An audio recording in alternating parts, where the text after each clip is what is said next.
It's January 20th, 2013, and you are watching Mods on Air.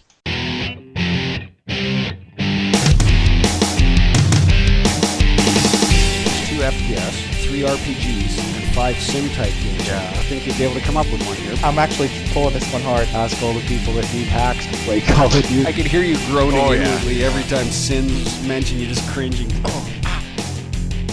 Hey, welcome everyone. I made it. It's episode 364 of Mods on Air with my coffee. We're bringing you the week in gaming news as modders, developers, and gamers ourselves. I'm Foyleman, and also on the show today we have with us Welshy. Hello, Welshy. Hello. Hello, and we also have with us Ham. Hello, Ham. Hello. And Stryder is with us. Hello, Stryder. Hello. Hello. What the hell voice was that, Ham? I don't know. I don't know what voice that was. Hello. Hello. Hello. So before we begin, let me remind you all that this show is recorded before a live audience. You can be a part of it or not. On Halloween. URLs. On Halloween, record it in front of a dead audience. In You're front of welcome a- to be part of that one too, if you want. if you want. We can arrange that. Yes, Mr. There'll Bean. possibly be topics in the window, so you can follow along. The other links that are posted, don't know where they go. Click them at your own risk, and there may be some explicit language or adult themes, if you haven't already heard from the pre-show. 'Cause that's what's Somebody going will on. say fuck. Somebody just did. Oh my Oh, God, fuck. I said it twice now. Yeah. Okay. Ham's been watching a lot of Mr. Bean lately, huh? That is unfortunate. So Good. it's good. Depends on what country you're in. Yes. Yeah, we had all our hardware topics last week because of the CES show that went on, and now we have no hardware topics. But we do have a bunch of other stuff going on this week to talk about, and let's jump into Left 4 Dead. Now, I thought this had already been going on, probably because the beta's been going on for I don't know how long, but Left 4 Forever. Dead 2 Workshop is now no longer in beta. They're saying, hey, it's live, go for it. Well, I don't know, I always thought it was live. This is pretty much so that you can start making your mods, which we've been doing, and telling you how to make your mods, and adding custom content, and getting it out there to everybody to play with all that they want. That's pretty much what So it is. they call the mod tools workshop now. Yeah, I don't know. Instead of, well, don't you use Hammer for the workshop, or is it just workshop for the workshop? Yeah. I don't know. Yeah. Workshop for the workshop. You know what would have been awesome is if they'd have done this a year ago. When when Left the 4 Dead community was still there. was relevant. Yeah. That'd have Was been that a year ago, or great. was that more like 2 I years don't know. ago? It's probably Maybe more even than 3. like 2 years ago. Yeah. But the thing is that's Valve striking while the anvil is ice cold. Like they're Just like better late than never. it's not just, I shouldn't say Valve. It's everybody is doing that, unfortunately. All the major developers are just not keeping up. They're like, "Oh, we know exactly what everybody in the world wants, and we're going to provide it to you." And it's like, no, you kind of missed the boat there. And 3 years later, they're like, "We're going to give you this new thing." It's not new. This is what we asked for when you released the fucking game, but too late, too little, too late. Yeah. I mean, hopefully it'll spur people What? to release content or re-release content. I don't know. It'll be Left 4 Dead 3, Left Unofficial 4 Dead 2.5. It's going to be like 2 fingers and half a thumb or something. Like, I still can't quite believe that horrible map that guy made it to like be put into the game Cold Stream. over some Oh, yeah. of the That other was- maps that I saw that were incredible. They picked Yeah. that one. And Yeah. they even like worked on it more and more and Yeah. more. I don't know what they did. I don't think anything changed. Like I believe Didn't me and seem like Foyle anything. played that one, and it was. Do you remember that ending with the helicopter and the in that studio, and it didn't work, and it was like, seriously? Yeah. It was just wow. It was almost like one intern in the office saw that on a website somewhere and went, "Oh look, there's a map. Let's put it in."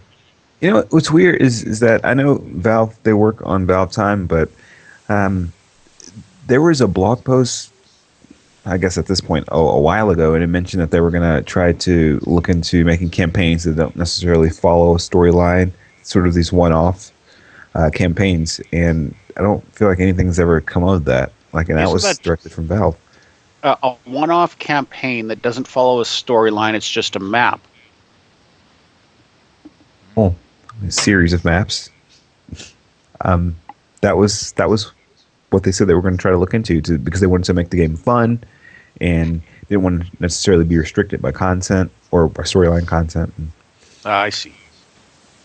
And they said they were going to try to look into it to maybe release more campaigns and directly from Valve. And I don't know what happened to that. Like, there was just no word about that.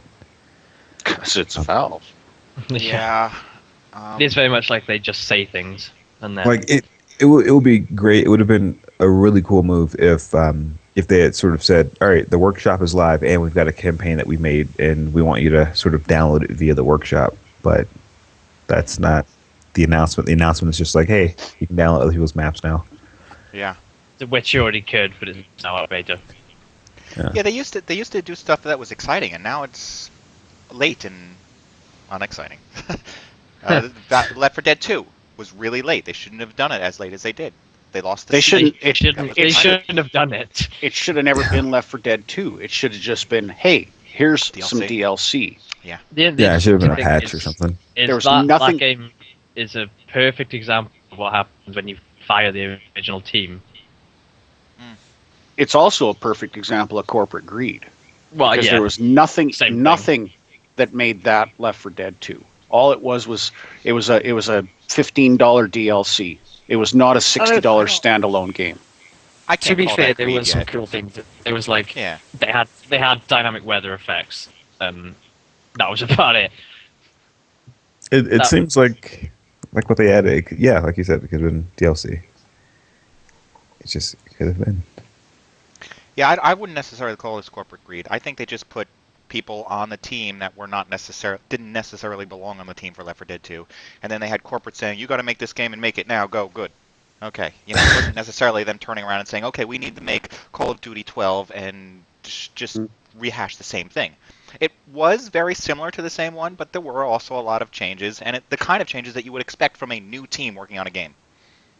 But at the same time, it didn't warrant. And I mean, we made this comment when it released it, and we played it, and it was the thing to play. Is there was nothing dramatically different or different enough to warrant it being a standalone game. Right. It could have been a decreased price DLC add-on. Especially later on when you saw how they crossed the two. Yeah. Yeah. Not only have they crossed the two, but I believe every campaign from the original Left 4 Dead is now in Left 4 Dead 2. Every campaign. Yeah, I think didn't know you're right there. Yeah. Like I It's gave it up just way like- before that. Yeah, it's just pointless. It's like, wow. Great, thanks. Yeah, I actually uninstalled it because I was tired of the weekly Steam updates because they added a new so annoying. they added a new time trial. Yeah. Fuck off. Yep. My hope is that with this workshop, there will be a reason to play it again. Mm-hmm. I hope, but we'll see. Hey, I know this isn't on the topics list. I thought I'd sidetrack. You made me think of something I was playing this past week. Anybody check out the Far Cry 3? I did. I'm Yeah. playing it. Solo or co-op? Because I tried the co-op this week. Oh, I haven't tried the co-op. What's the co-op like? It's interesting. It's got some good points. Where you're That going means in and bad. you're playing together like its own campaign. It wasn't multiplayer. It was co-op. Awkward pause. Yeah. Don't ask But then questions like that. Then it came into a part of the game where you're on quads, four-wheel all-terrain vehicles. Did you? And I don't know if that was in the first single player. Was it? You can drive quad bikes in the single player and drive, but it's pretty horrible on a mouse and keyboard. Yeah. Well, the whole point of this was that all of you had to drive quads and sort of compete against each other in picking up bombs and putting them in a pile of rocks. If you could figure out how to do that, which was so you're driving these vehicles, which was really kind of awkward to drive, and it's then you're not. very much like there's no sensitivity to it at all. It's like you either go left or right, and you're going full left or full right. It was weird, and not that much fun. That's pretty much when I shut it off. But it's not you get that to- bad if you Did already you get bought to the be game. upside down? drive up walls, drive on the roofs. No, I didn't have to do that, thank goodness. But it wasn't that bad if you already own the game, but I would not buy the game for that. Don't buy it for the co-op. co-op, yeah. No.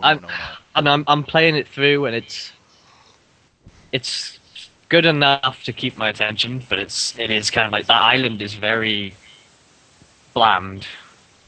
Like, Is it bland, or is it just feel like feel like you already played it? I can't tell which. Well, I don't. Yeah, maybe I don't know. I don't know. It's got a different feel to it. I kind of like. I really like the Africa setting in the second game. I really enjoyed that. And this one is kind of like, oh, back to the jungle. And it's just like, do all the when you locations feel identical? Or yes, that's kind of what I'm getting at. It's like you first start playing it, and it's like, wow, this looks amazing. You know, it really does look good. And it's like, you know, oh yeah. And then after a while, you're like, oh, more trees. Oh, tree. And it's not even like even in the second game when it was in Africa, there were different. Look at, you know, there was the desert you could go out to. There was the towns you could wander in. And it's just, I don't know how many cutscenes you had, but the cutscenes were very much like Dead Island. I think they got the same team that did Dead Island to make these cutscenes. Where they weren't great and they were annoying, actually. I wanted to play the game and I'm watching cutscenes. Yeah, more often than not as well, I saw bugs in them, like the character's mouth wouldn't move, or Bugs in cutscenes? Yeah, which is pretty bad. And they're pre-rendered. They're pre-rendered. Pretty shocking state of it. Like, I didn't see it in the pre-rendered ones, but the ones where it just forces you to not be able to move. And they're talking to you, and you can kind of look about a bit, and it's just like, wow. Because I hate that. It's like, sure, give me a story, give me cutscene, give me people talking, but just at least allow me to walk about. You know, if I don't want to stand there, because that's what it is. It's like they don't seem to like it when people. Because I've done this, you know, you get a story part of the game and you're allowed to move, so you just spend the whole time running around jumping up and down, trying to break stuff. So I see their point of like forcing you to stand there, so you have to sit there and listen. But it's just like, oh, please let me move. I actually, you know, it's just because that brings me to another thing that I've noticed in games recently. If you make a game and you've got credits, you know, your credits are running like in a movie, put a button to allow me to skip the damn thing. Yes, there was no skip. Assassin's Creed was the third one that really drove me insane. Because it's like a 20-minute credit. There's no point in watching it. There's nothing after it. And I can't skip it. I cannot get out of it at all. Like, I'm pressing escape, nothing's going, I'm clicking. I guess I could, like, shut the process down, but I shouldn't have to. I thought that was like a standard now to let you skip. So did I. No, because they want you to watch it because there's always what they're doing, and I've seen this actually in like 4 or 5 games now, and it actually pisses me off. Is you can't skip the credits, and then when you get to the end of the credits, there's another little tiny mission, like an add-on mission, that it unlocks. Congratulations, you've watched the credits. Now you get to play this little add-on mission, but you can't unless you watch the credits. It was just horrible. It was literally 20 minutes of listening to an orchestral soundtrack, which I'd been listening to while I played the whole freaking game. That's your opportunity to press record and download the press record on the cassette tape. No, so you can download it without I bought the like DJ talking over. I bought the like digital collector's edition, so I got the soundtrack with it anyway. Yeah, that was your fault. That was your problem. It's just like it was. That's a pro tip, right? If you're making a game, put a skip button in. Seriously, pro tip. Yeah, always put a skip. And games, you know, I get the thing of like, you know, you know, these people deserve recognition. You know, they worked hard. They did a pretty good job. But seriously, I don't need to. It's not like in a movie theater where the credits roll and you're not allowed to leave until it ends. Because that's essentially what it is. Like, funny. That would be, no, you have to sit down. The credits are still rolling. It's like no one in the history of ever sat there watching a DVD and watched the whole credits through for the reason that they just, oh no, I can't get up. Maybe they fell asleep, but that's the credits are over. Or they wanted to find out who somebody was, like a certain actor was in it or whatever. But it's just like, no, I shouldn't be forced to sit there and watch a 20-minute credit where I can't skip it, but I'm pressing every button imaginable. You let me skip every cutscene in the game except the credits. It makes no sense. Alt F4 next time. Well, yeah. Especially in now, this age kids. of press X to win. You know, you can skip past the entire game without the credits. That's press X to win, and then you got to watch the credits for 20 minutes. What do you think? I just won the game. I just won the game. I figured I'd watch the credits. That's the Put all longest that part. time into it. Worst cutscene ever. Yeah. All right. Speaking of worst, I really have questions about this next game. Yeah, that's a screenshot of the game. Antichamber is a psychological exploration game from an indie developer. Now Don't you have that upside down? no, see, Did you turn the color off? maybe the color got turned off in the. Oh, you know what? These are PNGs. No, I didn't. This is how it is, isn't it? No, that's how the game looks. I Yeah. love how you said this is a screenshot of it. It's like the worst possible screenshot you could possibly get. Here's a video. Turn down the volume real quick. Yeah, I'm reading this article here that goes on to say it's a deeply psychological experience, which I'm not sure if that makes sense anyways, but that will make the player question everything they know about games. Yeah, like, why did I buy this? What the hell? mine- What the hell What are you did I doing? just spend my money on? Mind-bending challenges. Do not take a hit of acid and play this game, apparently. Did that seriously Lifelike just say best? soundscapes. Did that The ass seriously is just mistaken say for best you. design? Yeah, that's funny, Morpheus.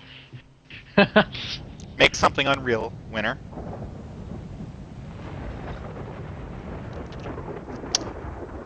The Antichamber. And I kind of also think it resembles Portal Yeah. in a way. I don't know.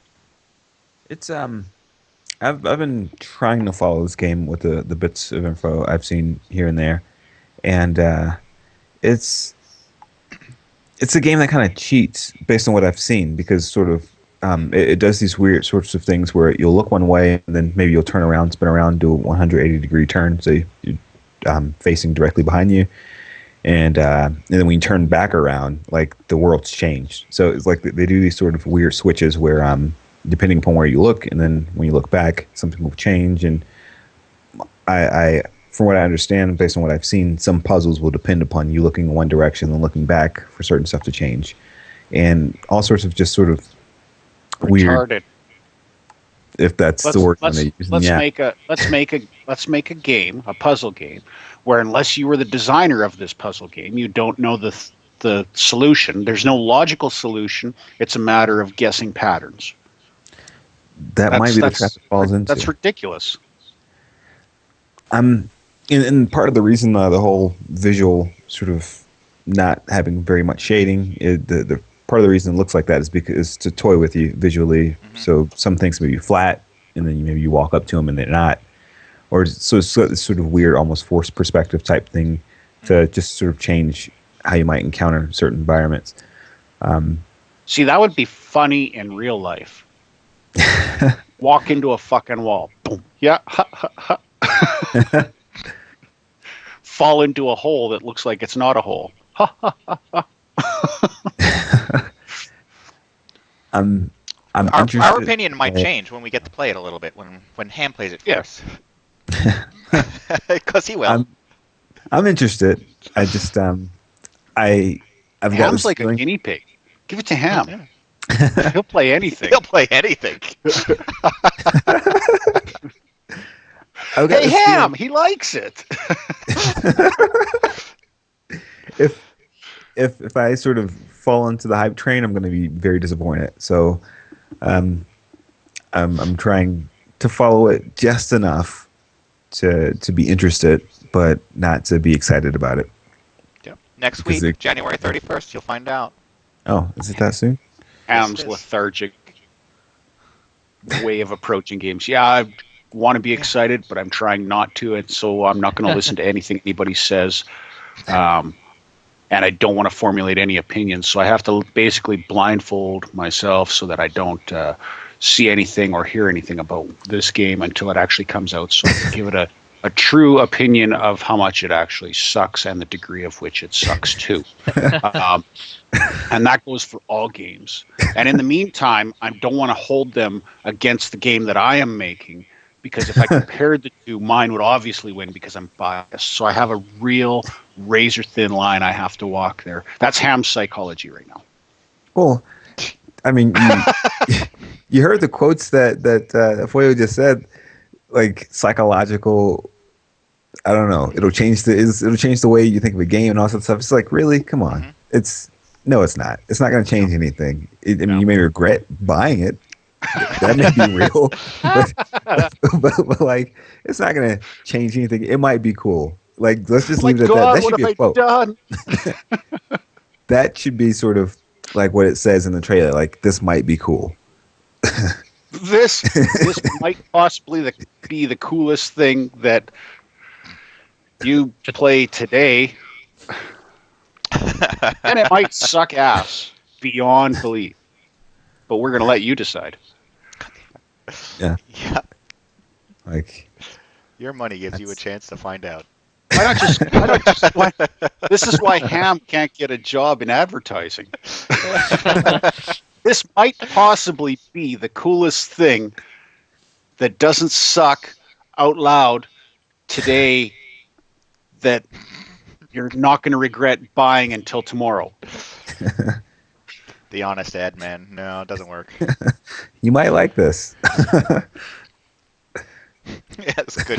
That's the slogan. Morpheus is not convinced. All right. How about another one? How about the guys we haven't heard from in a while, from Stalker? Remember they were supposed to be working on Stalker. Stalker moved to Boston? Stalker 2 was supposed to be under development, and then suddenly that stopped, and they're working on something called Survarium, which is supposed to come out at the end of this year. Now, this is going to be a free-to-play MMO FPS. I don't know. I don't know what that means to them. Them Russians. It means they put free to play on it. It sounds good. Незаметно пролетело полгода с момента старта работы над проектом. It's in Russian. Мы усердно трудились, и сегодня расскажем вам немного о том. All right, I'll skip ahead and turn down the Russian. There's way too much Russian in this. Okay. There you go. Subtitles, I can't read. Stryder did warn you. You Well, have at to least know you your know what? Russian to play. At least there is subtitles. Yeah. It has to be at least this Russian. Subtitles may not be in an actual game. What would be funny is if the subtitles were in Russian. 'Cause that's almost what they did to you in Fear. Or Stalker, not Stalker Fear. 1. Stalker Yeah. 1, yeah. He is rocking that beard. Yeah, it was, yeah. Looked like the guitarist from Anthrax.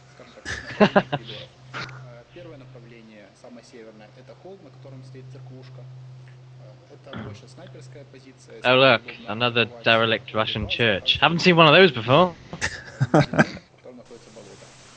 World War II. Russia's littered with them. That's their tourist attraction. That and mass murder. Now they say this will be out at the end of the year, so expect it in three more years, and we'll be all set. Yeah, sure. They're going to run on Stalker time frame as well. It's only been in development for 15 years. What was the original Stalker? Something like 7 years, maybe 9? No, it was over 10. Was it? It was almost 11 years in development. You know what's weird? Now that I think about it and make this little comment about an aquarium. So when Stalker first sort of announced their grandiose plans of they wanted to have this world that was simulated basically, and you were just sort of in this world, and you got to do missions and things, but the animals and everything pretty much just sort of survived on its own. It was like this sort of sandbox that lived without you, and you just happened to be there, and that was going to be part of the great thing about Stalker. In some degrees they got that, but by and large they had to cut a lot of that stuff out in order to ship a game, and even then it was super buggy. And it just occurred to me that they 3 games later, because they made 3 Stalker games, they never did get that right. They never got a world that was sort of fully simulated. They got certain aspects of it right, but it was always just sort of this weird, sort of buggy type game. And there was something nice about that. There was something, I don't know, homely about the game series. I did enjoy it, at least the first one all the way through. I never did get the gumption to finish the second two. But then we have Survivarium or Survarium. Yeah. They're trying to get that same idea still, where it's like there's this habitat that you're in, and everything is still sort of already going with or without you. But that may not work very well in an MMO setting. Well, 'Cause you I kill wonder how everything. much. Thinking about it, I wonder how much is kind of lost in translation between Russian and so like they're building a game for Russians essentially, but then they've got to like okay, it's like when you play a Japanese game that's been redubbed into English. They dub It's them? kind of like yeah, sometimes. And it's you know what I mean. It's kind of like and there's some weird phrases in there and there's like some metaphors that don't quite make sense, but they do to Japanese people. It's like I feel like sometimes Yeah. it's that like they build the game for Russians and it doesn't quite. And then Translate. they have to change, and then they have to change a load of things because that doesn't work, and it's just like it becomes this whole thing.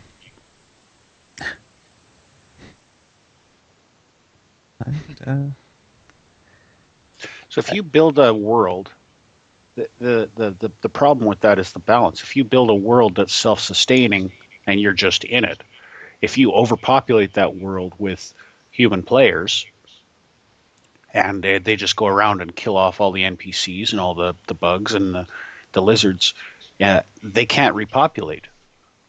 And so you have a vacuum that is now just full of humans. Or Killing human each other. players. Killing each other. For food. And it turns into Call of Duty. mindless killing that you get an award for every time you kill somebody. Or don't kill somebody.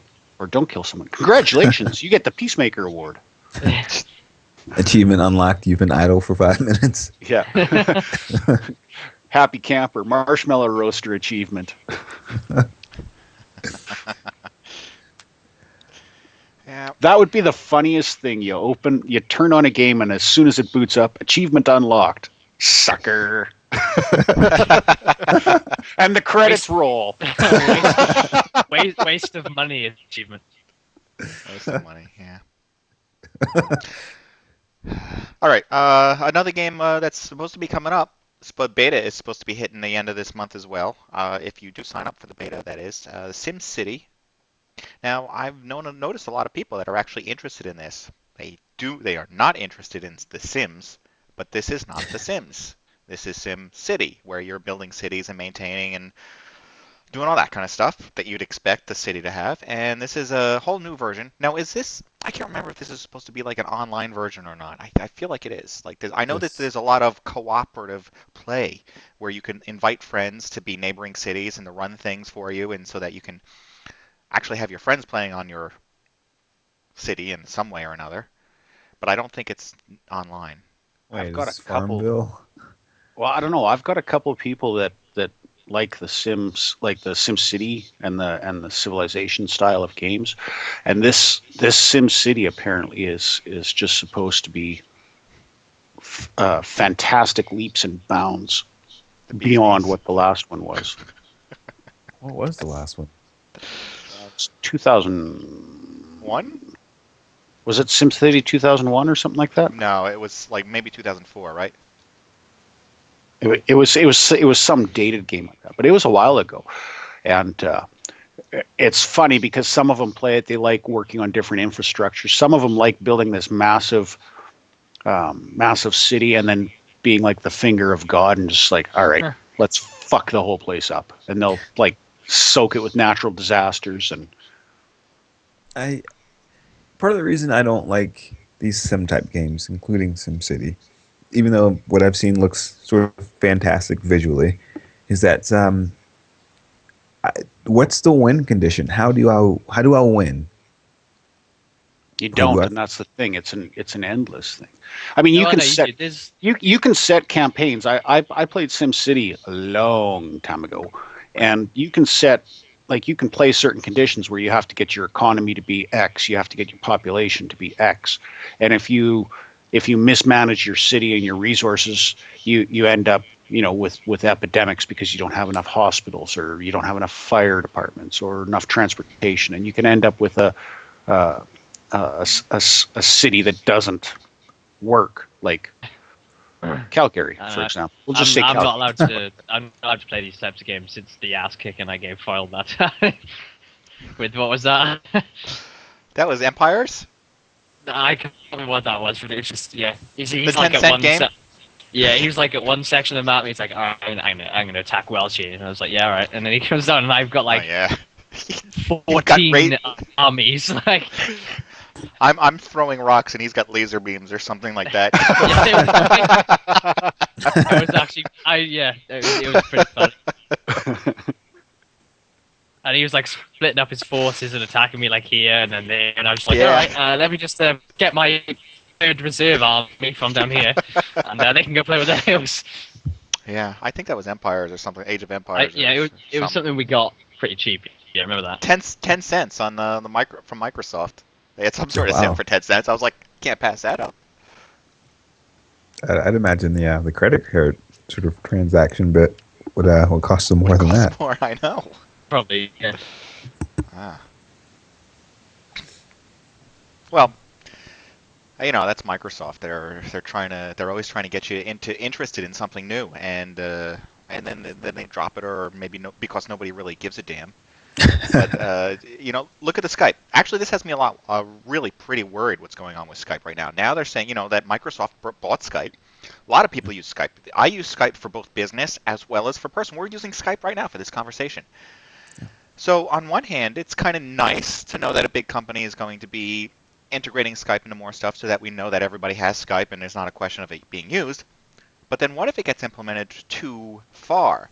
What if it becomes, as they're suggesting here, the next Xbox Live replacement? And now you have your 3 to 9-year-olds constantly just looking and trying to chat everybody up and sending you spam and figuring out ways to crack it so that they can send you more spam and constantly annoy you. This could make Skype bad. And does Skype run on certain servers that we have to worry about the servers being overloaded? I don't know. Probably. Well, we kind of guessed this a while back. I remember us. Well, we guessed that Microsoft was going to kill it, but we didn't know how yet. No, I remember specifically saying that achievement it's probably unlocked. gonna be- Skype killed. Well done. Because I wonder if it's going to be like a full Skype thing, or they're just integrating the kind of like voice chat through Skype, which is essentially the same thing. It's going to like fill up server. Assuming I don't really know how Skype works, to be honest with you. They got the Connect, so they're going to integrate the video, obviously, right? Yeah. It's obvious step there. And if Windows 8 is any indicator as far as how well they're going to do it, Ham will tell us that it will not work. Yeah. And it will not be compatible with whatever Skype your friends has. You've got no worries about it because the new Xbox is going to run Windows 8, so nothing's going to work anyways. Just calm down. Yeah, there's a lot of rumors going on around Xbox and PlayStation 4 and whether or not they're all going to show up at E3 or before E3, that they're all going to be like $400 each instead of... What was the original release? $350 for Xbox and PlayStation, No. I think? Something like that. That wasn't No, the the original PlayStation release was cost? higher than that. It was like, the PlayStation was pretty expensive when it came out. I remember that. PlayStation Guess I was waited. $600 or $700. Yeah, it was. I think It was Wow, I don't remember that. I do. That's because they wanted you waited. Everybody wanted me to buy one so the price would get cut in half, and I wasn't going to do That it. was yeah. And I find it. I'm finding it difficult to care about the new Xbox. Simply, I really don't. No, I don't care about the I really consoles don't. anymore. No. And I really I think saw- that... I was going to say that I think this is like the last year of consoles. We're not going to see any more after this because we're going to end up with streaming services everywhere you go. You're going to end up being able to just play through some sort of cloud-based. Mm-hmm. I saw a discussion, I guess, that was initiated by the Bethesda is the developer of Skyrim. Yeah. Yeah. Am I wrong on that? It was initiated by Bethesda, and they've been giving an Xbox 720 or whatever you want to call it, and they said that the hardware advancement is nowhere near as momentous as it was when it went from the Xbox to the Xbox 360. He says it's definitely a better piece of hardware, but it is really like almost a step sideways. It's not it's not a technological advance by any sort of means. So there's still going to be hardware restrictions. You're going to maybe have, DX11 support, and that'll be it. And you're going to be locked into DX11 development for the next 10 years or whatever Microsoft decides is going to be the life cycle of this console. How come I haven't heard anything about DirectX in a while? Did they stop? Well, yeah, kind of. 11.1. Yeah, they kind of. I guess they just kind of hit a wall, because how much further can you really push it? Yeah, there's 11.1 with Windows 8, and that's all I've heard. Really, I'm not sure if there's going to be a 12 or 11.5 or anything. Well, but then at the same time, I wonder, is it tied into the new consoles that are coming? Have Microsoft dropped a couple of bags of money on a doorstep and gone, just keep it around there, and that'll work for us.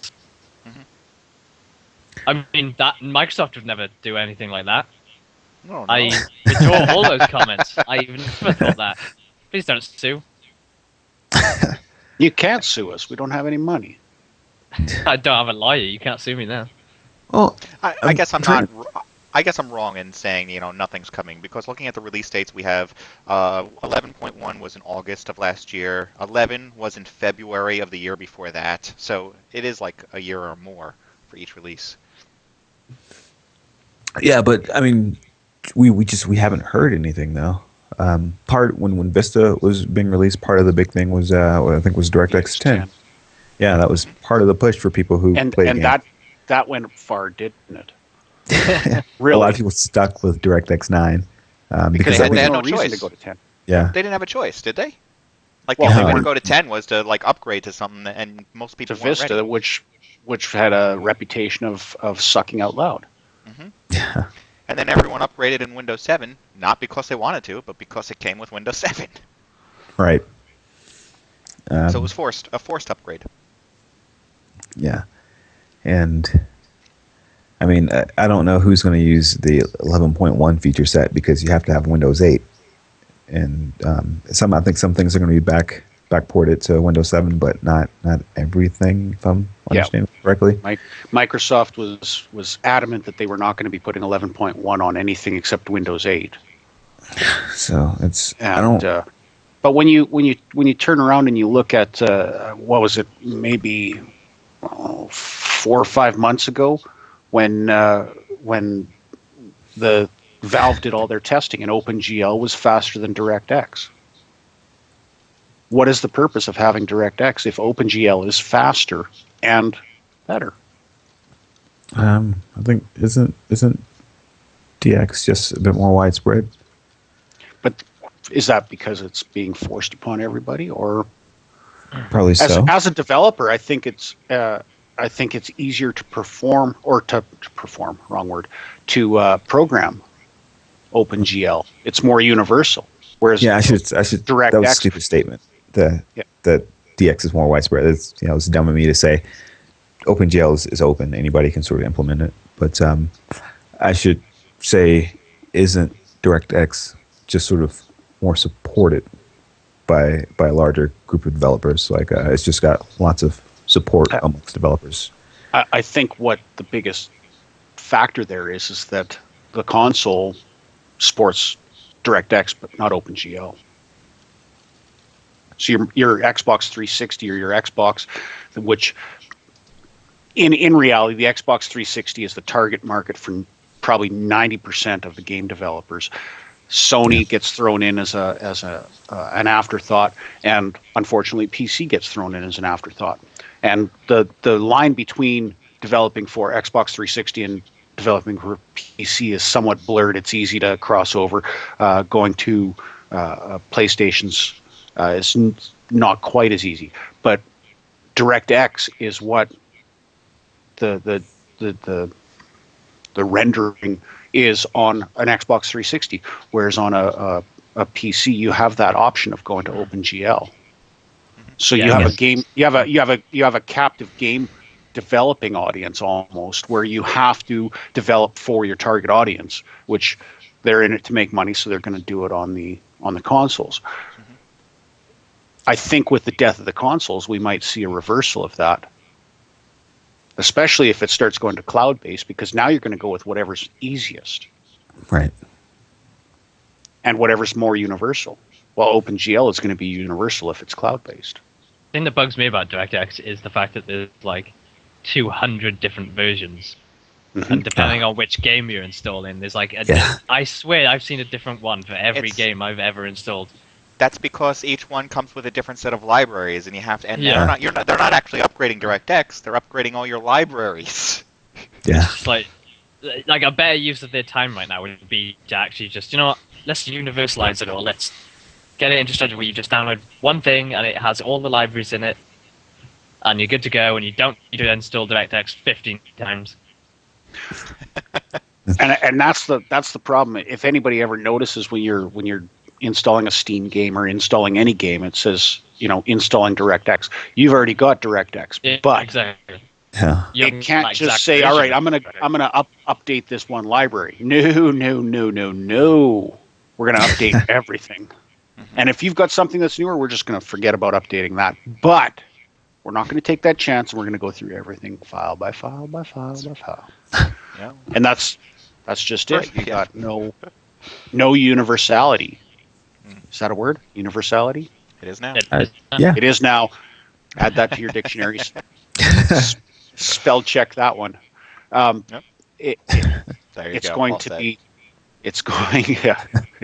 to be part of the future, I think, is the move to OpenGL, which is probably why we're not seeing anything really new about DirectX. Is even Microsoft knows that its time is, it's standing there on the gallows with the rope around its neck. Yeah, it's going to fall. Someone's going to pull that lever, and it's going to go the other way.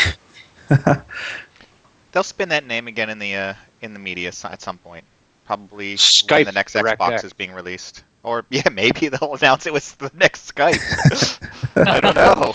Powered by DirectX. The new Xbox is going to be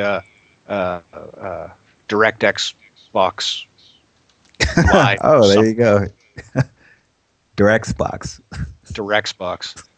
Sounds almost German. Der Xbox. Yeah. All right, jumping over to the other side of the spectrum, Sony. They are last quarter, I think it was. They were talking about how much money they were losing. They were losing something like $3.6 billion. Oh, last year, not just last quarter. $3.6 billion. I don't know where they were losing all that money, but you know what? Everyone was having a bad economy, which is a conversation I want to bring up in a little while. But what's going on is now they're selling their U.S. headquarters for $1.1 billion. Just the real estate.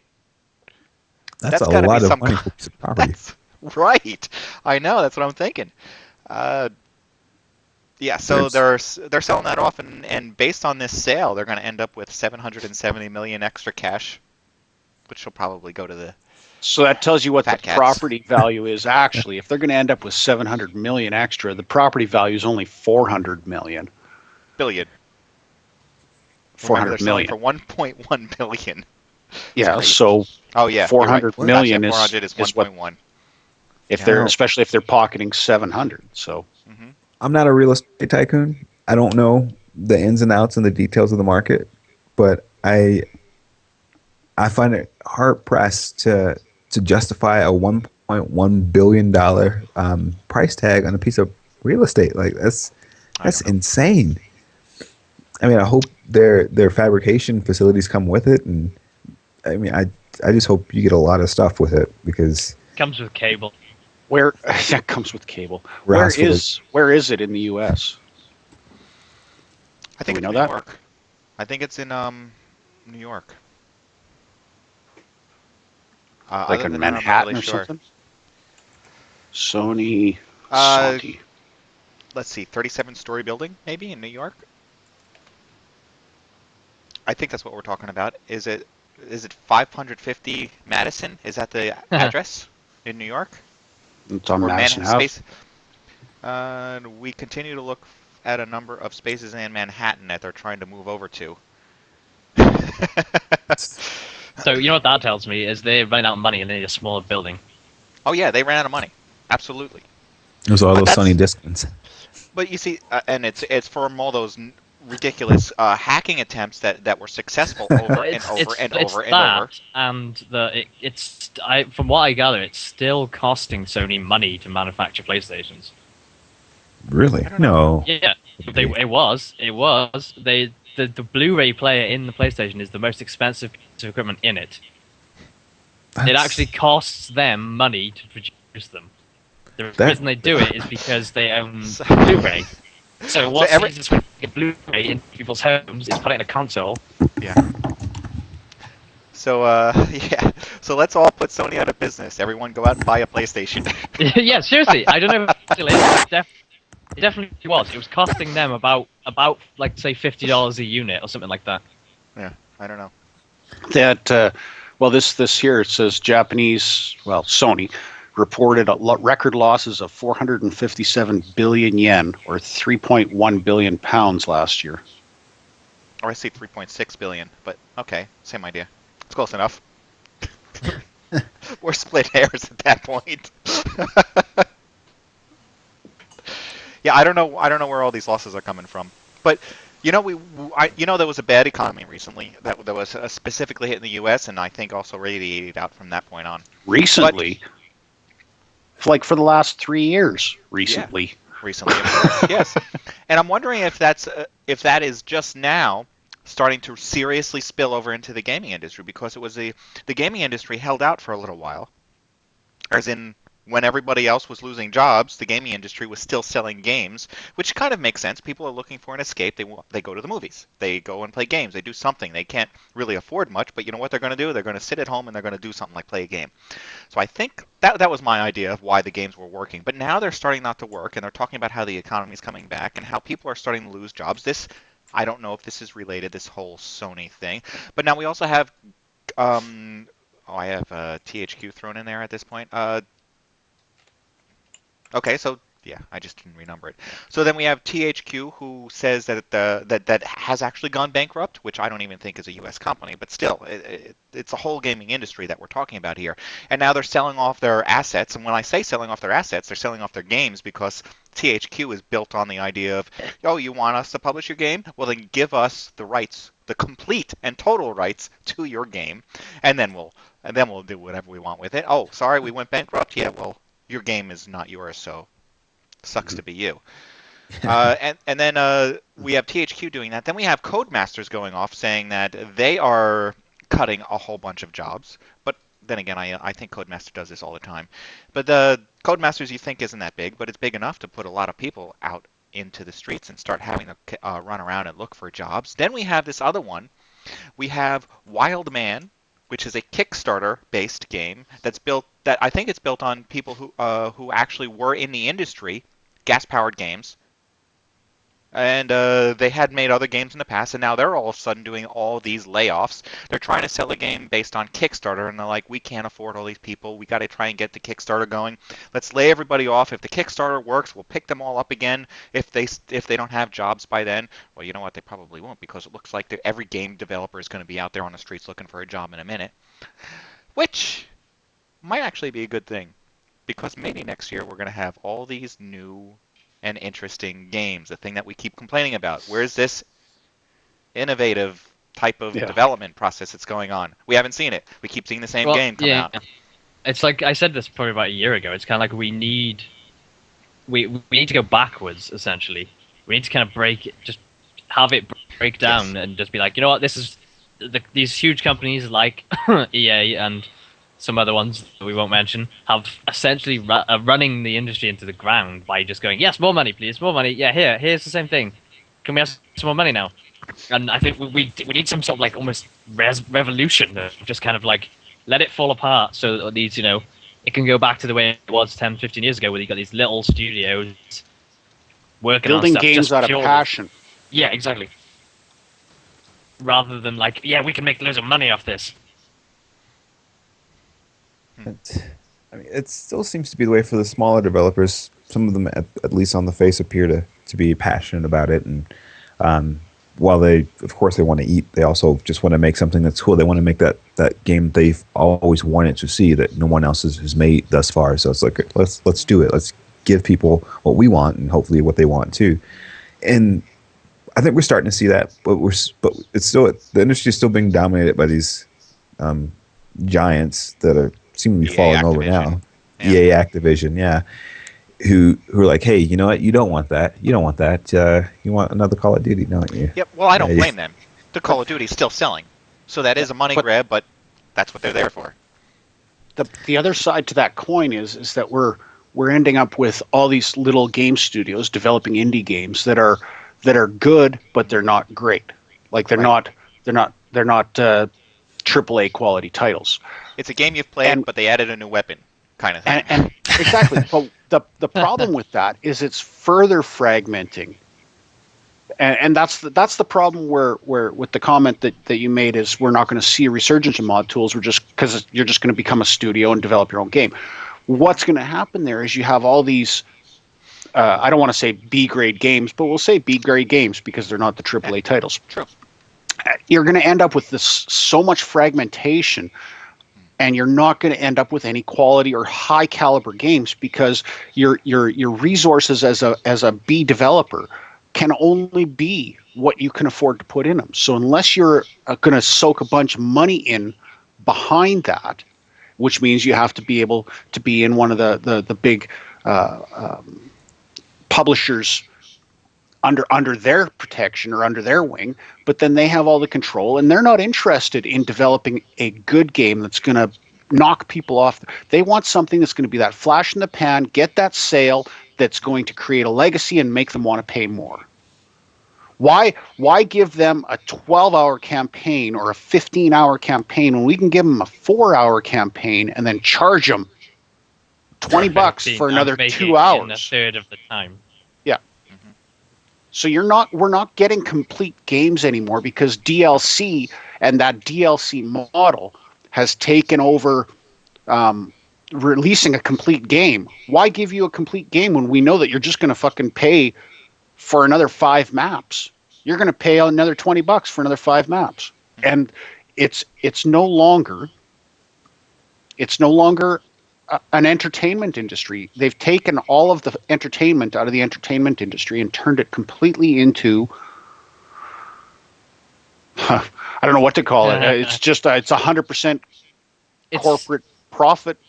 It's profiteering because there's almost like no other industry in the world that does this, where it's like the games will deny you content. Like, it's not like you read a book and you get like 2/3 of the way through and it goes, "Did you understand the last half of it?" Because if you didn't, you're not gonna like. It's crazy. And then now it's like moved even further than that. Now it's like you don't unlock content, you pay for content. Yeah, it'd be, and you nailed a good analogy there. It'd be like buying a book. Yeah, I'm buying this book, and you're reading along, and you get to chapter 10, and it's like, oh, you got to pay another $20 for the next 5 chapters. Yeah. It's like, did you understand the what the characters were going through and how they've developed in the last chapter? Well, I don't know. I'm just kind of. Oh no, you got to go back and read it then. Somebody did that. Somebody did that with a book, didn't they? I forget what. Probably. Big writer did that like 10 years ago, where he put out a whole bunch of little books. And it was sort of like buying it chapter by chapter, or 3 chapters by 3 chapters. Oh, I forget who did that. They've done it. It failed. Is Amazon trying something like that with the Kindle platform? I don't think so. They are. I think you just You know what? Kindle. No, I think you just buy your book and you just read it. I could see that though. Another digital release where they can release bits by bit. Oh yeah. There's Google. Google has done something similar to this. I know they just launched the platform, or it's just about to launch, one or the other, very recently. I forgot what the title of it is, but it's where you can read so much of an article, or it maybe gets like page 2 of 5, and then it says, "Would you like to read more? Okay, then pay for the rest of this article." And yeah, I've seen that. That's happening. Yeah, Times New York or something like that people send you links and it's like, oh, you can read the first couple paragraph. sentences. Yes. It's like, would you like to read the rest of it? Sign up now. Fuck you. No. This is the internet. That news is out there somewhere else, buddy. Yep.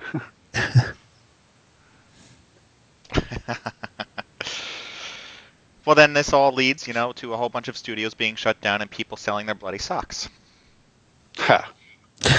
And I'm talking about 38 studios. What? These Yeah, guys. well, 38 Studios. Schilling. Schilling was the lead for 38 Studios. Remember, he went up there to Rhode Island and said, Rhode Island, the state of Rhode Island, give us all your tax money and we will make a game and double or triple your profits by the end. Well, they ended up selling for a loss, couldn't do it. They went bankrupt, and the lead, Kurt Schilling, is a former Red Sox pitcher who is known for having a bloody sock. And now he's going to have since he had to go through bankruptcy, he's going to do an auction. And one of the pieces of the auction is his sock that is supposed to net $100,000. So Welshy, get your money. I know you want a bloody sock. Well, DNA.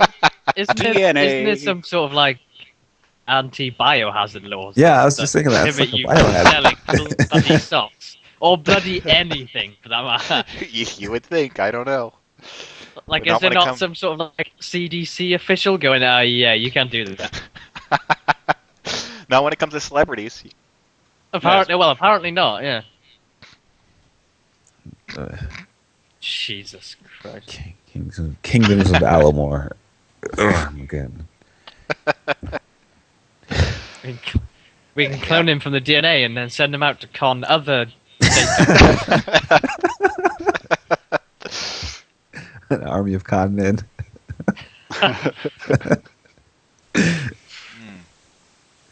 Once a mild-mannered bloody sock.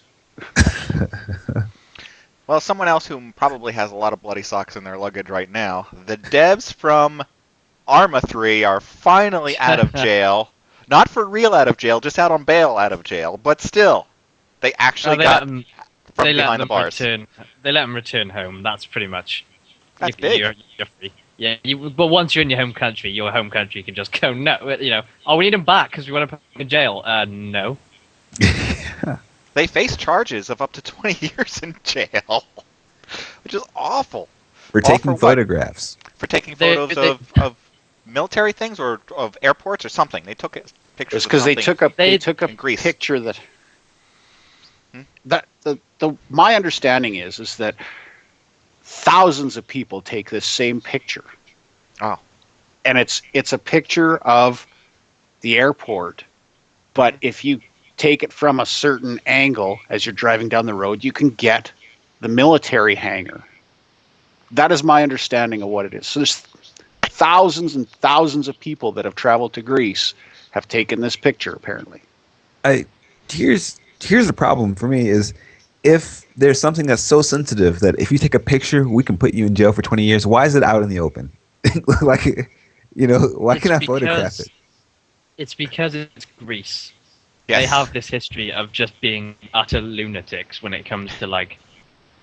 No, it's not even national security. It's just them seeing somebody, taking a picture, and apparently one of the things they had, they were both doing binary watches, which is unbelievably nerdy, and I love it. And that was that's one of the reasons apparently the arresting officials or whatever thought they were spies, because they didn't understand what the watches were, and it was kind of like so. And they had phones in their shoes. Well, they had like phones and they had camera equipment, and somebody must have Googled that they were making a game, and I don't know what the hell. And the other thing is like they detained them for quite a long time without trial, which is. Yeah, how long was it? It was months. But see, it? that's the worldwide terrorism rules enacted by the United States of America. America. Fuck yeah! Making the world a safer place for you and me. Yeah. In jail, nobody can harm you. See? Yeah. You're safe. And we're arresting you for your own good. Well, it says that they're out on bail somewhere. I don't see it in this article, but that's what it's supposed to be. They're still supposed to go to trial. They're from the Czech Republic as well, which never goes down well in Greece. And they're developers, so we don't know if their republic will turn them back. Here you go, take them. Well, that's my point. Like, if you release somebody to their home country, and then they say, "All right, now you got to come back because we need to do the trial," are they just not be like, "No"? Ha! I guess. Why not? Yeah, sure. Turns out they were spies after all. We need them back. Well, because like 90% of countries out there will not extradite nationals I don't to know. another country. It doesn't happen. You just go, "No." Why was Yeah. there not a Kickstarter campaign for their freedom? Seriously. We could have, you know what we could have done was like recruited hundreds and hundreds of Call of Duty players, right? We could have put them in like some sort of weird rescue mission team, and they could have all got slaughtered, and we'd have saved like hundreds of dollars. There we go. That's them gone. We're good. Send in the clones. The drones, will they? Wow. All right. We hit our hour. I don't know if you guys want to touch on some other topics or if you want to. Fire through all three of them. Okay. And So first of all, we'll fire through them, sure. First of all, the ESRB. There is a U.S. politician push for a requirement of ESRB ratings on games. Now, that doesn't necessarily mean games that are also done digitally. We don't know if that's also included in this, but I assume that it is. They basically want to say, no matter what, you're going to have to go through the ESRB. And now, which I didn't realize had happened near the end of last year, is that the ESRB offered a free and quickly obtainable licensing for indie developers. I don't know what it means to be an indie developer according to them, but that's a big deal because ESRB ratings cost like $5,000 or something crazy. Right. I thought you already had to though. No, because If you were releasing a physical copy of a game, I thought you actually had to. So I'm pretty sure in the UK you have to. Maybe in the UK, but here I think it's all voluntary. Yeah. No, I don't agree with this. I was not aware of that. It's not voluntary, but I think in order to have your stuff sold on the shelves in retail stores, I do believe you need to have an ESRB rating. Okay. For digital content, though, you do not. You're not required. And Probably, I don't. it's probably a requirement of like GameStop. We won't have you unless you have an ESRB, which means Yeah. that's why That's it's a what requirement. that's what I figured. Like, but then I figured it was actually part of the sales law. Like, you had to have it had to be rated. Maybe not. What else do you know, Ham? Now? Well, I know that it's not necessarily required for like independent developers, so you can release something digitally and not have to worry about that. But yeah, if you want your stuff to be sold, and this was part of something that happened in like 1992 and 1993 when the ESRB was originally formed, partly in response to Mortal Kombat, yeah, and so that's how this whole thing came about. But the problem is that this costs money. This is almost sort of the equivalent of if you wanted to put organic on your food now, is that you've got to pay money, and it's in a lot of senses you can argue that yes, it's better for the general public, but you can also argue this is a cash grab, and now you're sort of putting these arbitrary restrictions on people. And then, like you said, what makes somebody an indie developer? Now, I haven't looked into this, so I don't know what the requirements are, how stringent those are. But if they've got these weird requirements, then all of a sudden it's like, well, now I can't put out a game without paying, some sort of weird because I can tax to an organization, and I am firmly against this. So it's not set in stone. I'd go as far to say that this is actually what this is to do with, particularly with the. I fell over like 6 words there. I was still giggling at your orgasmic joke. See what you people are missing? Join the show. Join the chat window. It's been going on this whole show. I would put this in the category of like this is typical the US. They've got a problem with gun violence at the moment. It goes in with the next topic, the tax on violent video games. And rather than look inward and say, we need to do something about gun laws, they're going to blame the nearest thing, the easiest thing. I love that picture.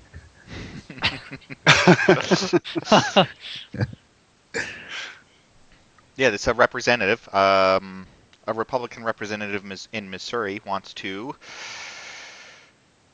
tax violence. Wants to put a tax on games that are considered violent. But then who's going to say the game is violent or not violent? I'll tell you that, is Pac-Man violent? Yes, because it eats other things and turns them into ghosts. I don't know. Or is it not violent because it's not real blood?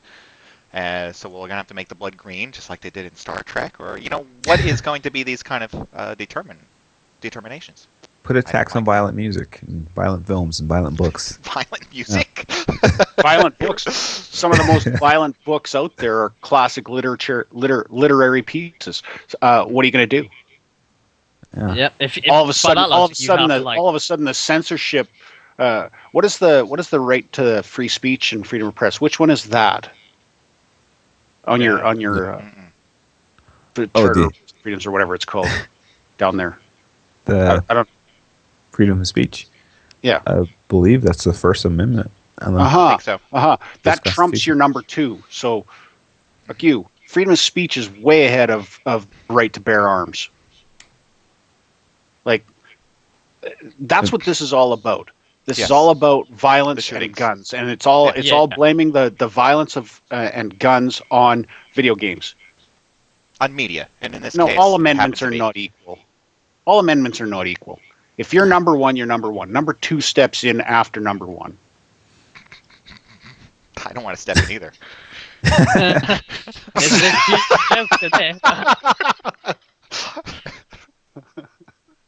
But yeah, it is. Like I said, it is literally.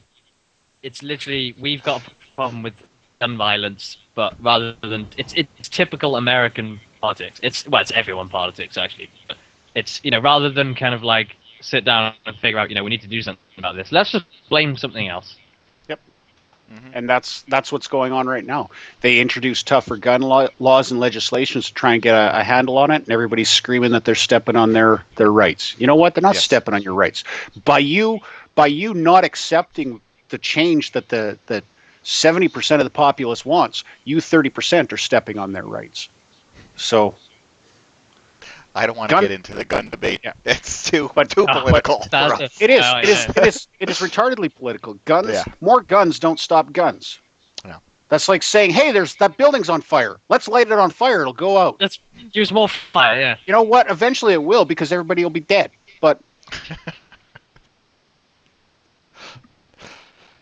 okay. That's a whole other show. Oh my God. That's unreal. I'm trying to find like something that says that the First Amendment is the freedom of speech. I don't know why I can't find that. I'm having like a really. The U.S. government doesn't want you to. No, I'm joking. I don't know. Don't let them look that up. Because I want to be right about that, but I don't know. I'm pretty sure freedom of speech. I thought all you part of the Bill of Americans Rights. had to know all that. Like, Yeah. No, only if you want to be American. We don't need to do that. There is a free speech clause in the First Amendment. I like that. The fact that you could be born in America and not know that, but yeah, if you want to join the club, you've got to. Do you know it? No, but you have to. That's great. I like that. That's like joining a football team and go or basketball team and going right. Okay, the requirement is you got to be able to dunk, and then you go, well, can you dunk? No, but you've got to be able to. That's great. I like that. I did see a cartoon like that recently. Yeah. It is like rock paper scissors. One trumps the other, trumps the other, trumps the other. If you didn't have freedom of speech, and you had the right to bear arms as the first thing, you could still say, you know what, shut the fuck up, boom, done. Because you've got that right to have that gun. You could shut the fuck up. And there is no freedom of speech. But you got the freedom of speech, you can say, hey, put the gun down. And you're like, oh, I have to put the gun down now.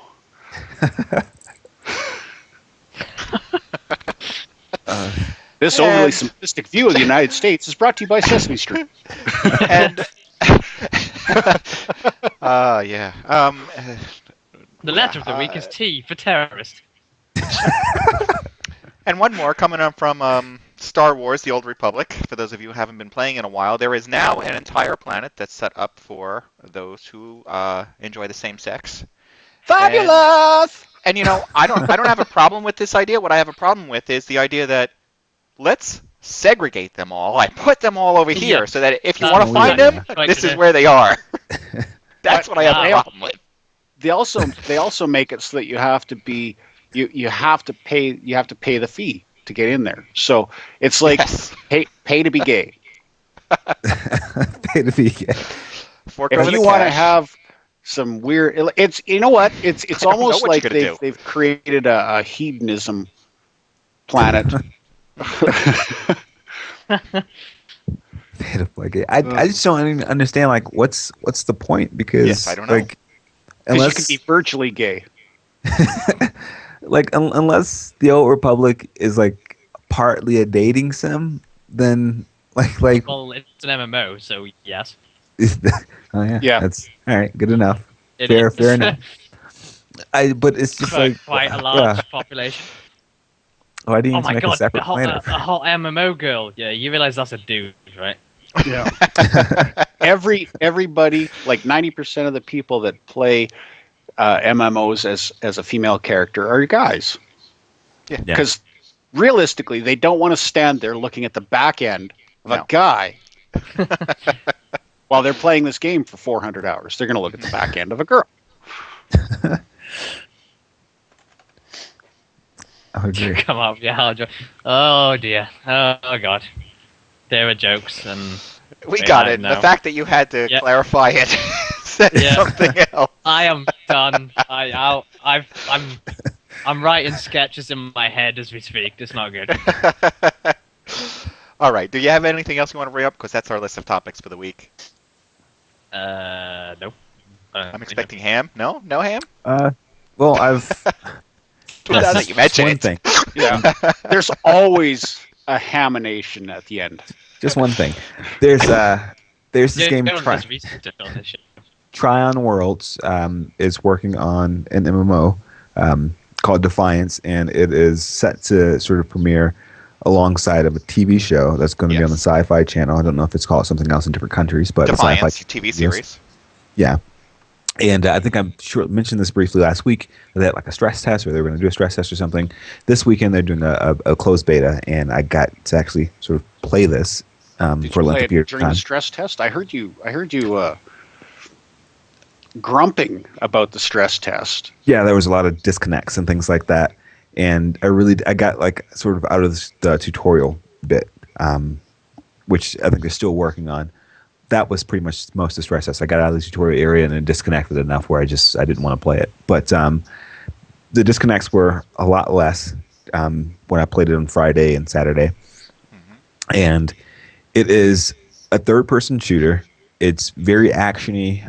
There's no cover system, but it feels almost like I don't know, a Gears of War or something, or some other sort of popular third-person shooter without a cover system.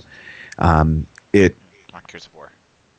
Like I guess like Gears of War or something. I don't know, but it's nice. It doesn't necessarily feel like an MMO, but it does have what I'm afraid might be what Star Wars will suffer from, which is that the story content feels so single player, and everything's sort of made just right that once you run out of single player content, then you might hit this wall where it's like, well, this game's kind of boring now.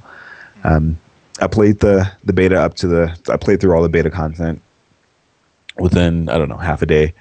And I don't feel like I was rushing, but it was nice. It was nice up to that point, and I was kind of like, this is boring. But then again, they did state that, hey, this beta content, this is only like a small chunk of the world. You start off with a mount, so to speak. You can drive quads around the world. You can sort of hop off a quad, start shooting stuff. It feels very much like an action game in the sense that there's no weird delays or anything like that. You've got skills you can equip, and but you sort of swap in skills like only one at a time. And overall, it feels pretty good. It feels to me like a third-person Borderlands, honestly, which you guys might be interested in since I know you like Borderlands. It looks promising. It's a bit buggy, but it looks promising, and I think people should keep an eye on it. Let's wrap it up. People should keep an eye on it. Defiance, the TV series, is supposed to be out in April, and I am hoping the MMO is coming alongside it. I don't know. And I don't know if it's going to be free to play or not, though. But the game does have a built-in store. Oh, tax day. So, keep an eye on it. If you like Borderlands, this might be your game, based on what I've played. Okay, cool. So, anybody else? No? Nope. No. Okay, awesome. Then with that, I guess we'll wrap things up. I'm going to say thanks to our host for taking time out to chat today. Thank you, Welshy, for joining us this morning. No problem. And Han, thank you very much for joining us. No problem. All right, and Stryder, too. Thank you very much for joining us today. It's always an adventure. It is, isn't it? Okay. Finally, I want to thank you, the fans of MODSonair.com and the subscribing members of MODSonline.com, because without you, we wouldn't really have a place online. And go have some fun. Game. Bye. Thanks for watching this week, and come back next Sunday at 12 p.m. Eastern when we will broadcast another live show on Livestream. Details for this and all past episodes can be found at MODSonair.com. We welcome your feedback via email at mailbag@modsonair.com, and please consider subscribing to modsonline.com to support our show. The opinions expressed by individuals on this program are not necessarily the opinions of our sponsors, owners, or partners. Okay, not game related, but I thought this was pretty interesting. Westbound, I believe he's on Century. Look at that cross traffic right there. He goes through a red light, and he does this move every time here. He slows down right after he comes through the light, and all the officers have to slow down. There they all are. Now he's in the wrong lanes of traffic once again. Again, part of this familiar pattern that we've gotten to see with this guy, and he's making his way back off to the west and towards LAX once again. And again, thankfully for the law enforcement helicopters on this. Holy shit!